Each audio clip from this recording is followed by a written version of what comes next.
Сега, откако заврши сајмот на книгата, да ги сублимираме најбараните наслови на штандот на Арс Ламина на сајмот на книгата. Имаше од се по нешто. Светски бестселери, домашни автори, наградувани наслови и саемски новитети. Беа продадени над 6500 книги.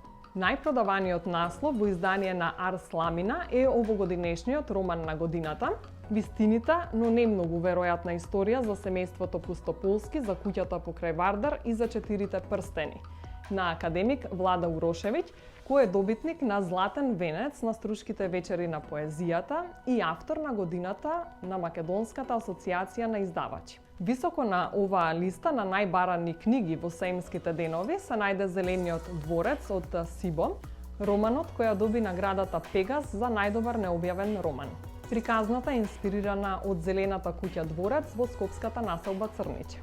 Резерва на принцот Хари се најде на 3-та позиција на најбарани книги на овогодинешниот саем на книгата. Во автобиографијата тој ги споделува своите сеќавања, својата приказна и својата вистина. На 4-то место е саемскиот новитет Варшавската срна на Мимоза Ристова. Од неколку познати фактографски податоци за личната историја на Марија Кири, авторката професор доктор Ристова има создадено роман во кој ќе уживаат сите читатели. Приказната, иако е со историско-биографска предложка со познати податоци, сепак е интересна и впечатлива. Интернационалниот бестселер Рандеву на Луис Дженсен се најде на 5-та позиција на најбарани книги на овогодинешниот саем. Приказната е за едно рандеву што целосно ќе го промени животот на Алисон. На следните 5 позиции на листата се најдоа книгите: Жената со црвена коса на нобеловецот Орхан Памук,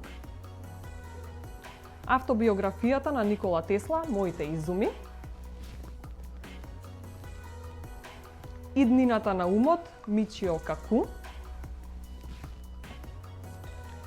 На врв на јазикот Катица Ќулавкова, Млеко и мед од Рупи Каур. Се радуваме на уште еден успешен саем на книгата и ви благодариме што ја следите приказната. Се гледаме до година.